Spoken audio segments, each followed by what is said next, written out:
We're gonna keep you guys updated. But aside from the album, Kanye West also, well, his team, or basically close friend, Crody. I want to say Crody. Cootie. Crody's what's a Crody's like a Brody, but like with a C. People be like my Crodies. Oh my god, Crib say that. My Crodies. No Crodies today. But we got Cootie dropping the Kanye West Genius documentary, part 1. Every week there's a new part. This week, I think at the end of the week there's gonna be part 2, and it's gonna be part 3 by next month. So it's gonna be a 3-part series. Part 1's like an hour and a half long. Kanye West had this friend Cootie from very young. I want to say, damn, I had the dates and everything, but it was 2 decades plus, like type shit. Like it's been a long time since early Chicago days before Blueprint that literally was around him, and he was a dope guy. Like you saw him early, like especially at the beginning. He was, like he had his own career. He had his own career, like his own TV show locally, and he had like a dope Chicago following, which I loved, like seeing that, because my first thing, like, okay, Kanye documentary, but I'm like, who was behind this? Like I always heard like maybe like he had some friends or some people involved, and it wasn't just him directly. Like it wasn't like his idea or nothing. It was like other people involved. But I was like, are they gonna incorporate it to the documentary? But when you start the documentary, they do. Yeah. He's like, yo, and he even says it. He narrates it like, yo, you probably wonder why or who I am or why do I have this footage and this and that. What is this documentary? Blah blah blah. And this guy literally followed Kanye basically all his whole career, not all his life, not childhood, but his whole career, music, when he became a musician, you know, early days until recently as well. Still having footage from 2020 in Hawaii when he's announcing his campaign run for president, and he's capturing all this footage. And Kanye West has always said, if you're a true Kanye West fan, you've heard him repeat in interviews where he's like, he films basically everything he does. But I'm not sure if that's separate from what Cootie does. It might be the same thing. He might have been referring to him when he said that. But I always thought like, yo, that's so dope, because God forbid Kanye West dies soon, but whenever he dies, there's going to be all this footage that gets released, right? And it's all this like potential documentary. But now we have this Cootie's documentary, and it's like, I'm assuming that might be separate film. But even if it's not separate film, I think, you know, a lot of people are like, oh, most documentaries come out when people pass away. We got the Little Peep one. We got the Juice WRLD one. You know, there's a Mac Miller one. I think they're doing a Blue Side Park one. So it's like, oh, is it too soon? You can argue that maybe. But I think Kanye's life is so wild that you like, if you do one, let's say, God forbid, when he does die, how long is that one going to be? Like every day there's something new with him that you can add to his documentary. Yesterday something happened. Today has something happened. That's so significant that it could be added. This whole like STEM player shit now that just happened, that could be added to a Kanye West documentary, part of his history, right? Yeah. So I think the Cootie one, or the Cootie, I keep mispronouncing it. Jesus Christ. Like Cooties. My apologies. Cootie. Like Cooties. But it's like, I like it because it shows the foundation. There's not much editing. It's like a lot of long form clips. Like Kanye driving through New York, like really real life shit. When he had braces, getting interviewed by someone in the back seat, like a journalist, because back then it was not on camera. Interviews were like sometimes, but most of the time it was like about magazines. So people would follow you and like shadow you for the day and then write down notes as they ask you questions. So he had someone doing that, I think, from Rolling Stone, while he was driving around the city, negotiating like features from like labels and this and that. And like meeting up with Mos Def, Talib Kweli, meeting up with going to Rockefeller, very dope, and like showing you the inside of the Rockefeller like studio, the record label studio, and like the whole office space that is like notorious, and people always talk about it. But now you have this raw footage that no one's ever seen, and you're inside of it, and it was so like, wow, what the fuck, this shit's real. Like this guy, obviously I knew this, and it's just a refreshing reminder, like. This guy's real. And aside from that, it proves to me, a slight reminder to me, I already knew this, but it proves to a lot of people, I would say the majority of people who, you know, judge him and everything that's been going on, when you watch the documentary, you'll be like, oh, he's always been this way. Yeah. Because literally it's the same, like this little slick like even jokes and like the slick cleverness and like the shit he be saying, like how he'll literally say it like on a song or something, like the how he does the random shit now with songs. He always has done it where like a Chick-fil-A line or like a fish fillet line, like, and he does that. I wouldn't say cocky, but I'll say his confidence is very crazy. confident, very confident. And you see the classic, oh, Kanye West was turned down. You see the videos of him being turned down and the labels, them ignoring him. You know, supposedly there's more context of this. People were like, oh no, but this was like the 10th time he did this. He will always come into the office, blah, blah, blah. So people were like annoyed. But it's like, yeah, that's arguable. And it is a different time. Like if they're playing these songs to you in this record label and it's not the typical what's making money now. It's not a 50 Cent type of record. It's not a Tupac, Biggie, Jay-Z record. It's more soulful rap and not street rap. And your record label is just known for street rap. Then you're probably not going to be like, yo, that's hot. Let's drop that. That's going to make us money. Because at that time, they're just a new labels. The record labels was like in their innocent stages. They're more focused on making money than nowadays where they can experiment. Like if you got a fucking Little Pump 2.0 hanging upside down, posting IG clips with his nipples out and sucking fake cocks, and now he has half his hair shaved, but he has like a dope TikTok.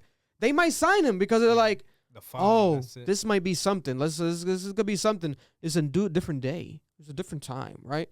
But then you have back in the day, Kanye West, his music and his style was that version of that, the different, the weirdo, the outlier. So they didn't invest in him and like didn't acknowledge him, you know. So some people were like, oh, they're dumb. How can they hear All Falls Down and Jesus Walks and they how do they not know there's a classic songs? Oh my God, what the fuck? They're retarded. They ignored him. It's like, yes, they did ignore him. But I think it's like there's a couple sides to it. It's like there's different times for different things. Different eras. That's just how it is. Yes. Yeah. And also, if your life story is perfect, then it's not a story. If Kanye West immediately someone signed him right away, like, yo, you could be a rapper. Like, let me sign you without him going through that phase of like, yo, these motherfuckers is questioning me and like they think I'm just a producer. Like, I can rap too. I'm actually probably the best rapper ever. Blah, blah, blah. If he didn't do that, we might not see what we have today. Yeah. You know, all the major moments, all the major, you know, culture shifting moments that this guy is connected to, if not directly, indirectly connected to in some capacity. So I think it's like that's a crazy bump in the road. It's dope to see it visually. Yeah. But I don't want people to take it like, you gotta take it with a grain of salt. You know, take it for like it was destined. Like a lot of people believe in, and I kind of believe in sometimes is like, you know, God doesn't make mistakes. And I don't think that was a mistake. Like you can be like, oh, if I was them, I would have signed him, this and that. Or maybe some executives might be like, oh, I'll go back. If I can go back in time, but you can't. You can't. Yeah. That shit happened. Yeah. You know, they passed up on him. Yeah, I fumbled the ball during that time. It happened, you know. We hear stories all the time. Like Drake early on, certain people passed on him. Fucking Fat Joe passed on mad artists. He passed on Rick Ross. He passed on mad people early in their careers. And it's like, it happens. You know, it just happens. It's like some people, they are dumb to some extent, but it's like, it's not a part of the destiny. If it wasn't for shit like that, them turning down and shit like that, who knows? Maybe they would have gone lazy. Maybe they would have quit. Maybe they would have been like, fuck it. You know what I'm saying? Yeah. That's just how it is. It's just that shit fucking fed their ambition and they just fucking look at them now. Yeah. Look at them now. Yeah, I mean, that documentary really shows like how it really was to grind as an artist, how it was that you couldn't just post online. Like you really had to go to these labels and stuff and really play them. Meet up. And he was playing bangers, bro. Like this today, like he was showing them, and then you can see them like they'll listen, and then they'll pick up a phone call or some shit, and then go talk to their friends. Someone walks in and they ignore him, and he'll look at the camera like, here it goes again. like you can really see how he was getting denied, but the hustle was still there. How right. Like he was never quitting. You know? So it was dope to see, especially because documentaries nowadays typically are like a lot of people being interviewed, talking about, their opinion, their story with this person, whatever, which is dope too. But this was like the rawest form of documentary where it's like just the footage being played from that time and that moment with some minor narration, but you don't got someone sitting down. They don't show like the person who's narrating it. They don't show Cootie. He's just over talking sometimes, and then it goes to more footage, raw footage. And I was like, yo, this is amazing. This is beautiful, right? A lot of people are like, this is the best documentary ever, blah, blah, blah. I wouldn't jump to that conclusion. I want to wait till part 2 and 3 comes out to get the full grasp. But I'm also biased. Like, I know Kanye's great. Like, I always loved Kanye. Like, I've always been biased. Like, he'll do some dumb shit, and I'll be like, like, I'll get a bit frustrated, but it's like, I know that this guy, in the long run, he means well, or, like, it's Kanye being Kanye again. And it happened. You know, we see it with this fucking documentary, like, his mom embracing him and giving him this sort of, like, confidence and telling him, he's like, am I too cocky or whatever? And she's like, no. Nah. I think it's just the right, perfect level. Like, it's like, you know, good balance, blah, blah, blah. And his mother, just that impact she had on him, it goes to show you when she passed, this is why this man did a lot of change in his life. He went through a lot of dark moments, and still to this day, we have 2 albums now named after his mother, Donda and Donda 2.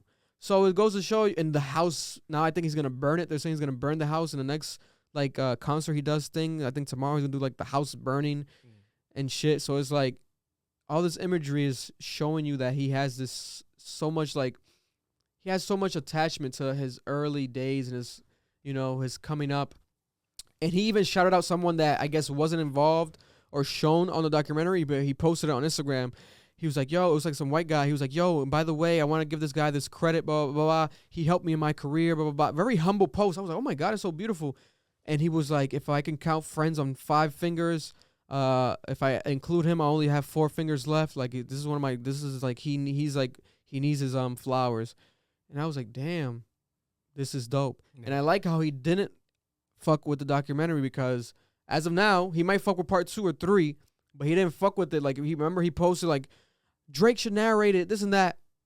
No, when you watch it, you realize, why would Drake narrate this? What are you talking about? It feels pure. How like, this is how this guy left his job, Cootie, left everything, just because Kanye was like, yo, come do my documentary. He was like, all right, let's go. Yeah. And he believed in him. He's like, this documentary could be something. Eventually, Cootie, now, because I looked into his resume and stuff, I was like, oh, it makes sense.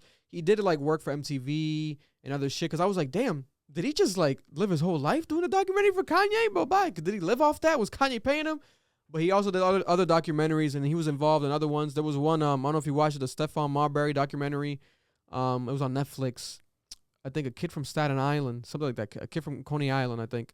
Beautiful documentary. It came out, I think, 2 years ago on Netflix about the basketball player. But he was the guy that did that. So I was like, oh, Cootie's behind a lot of dope moments and shit, like visually. So he has a good resume. So I was like, okay. But he probably needed that push as well. Like, he was very enthusiastic, and like, this came out beautiful so far. Yeah. So Kanye, don't fuck with it. Let him do his thing. Like, this guy dedicated his life, or most of his life, parts of his life to this. Let him do it. Like, that's beautiful, you know. And everywhere Kanye went, it was so crazy to see. One of my favorite parts of the whole thing was like, people like, he was like, I'm doing my documentary, or some people already knew. He was like, they were like, oh, this is the documentary you're talking about? Yeah.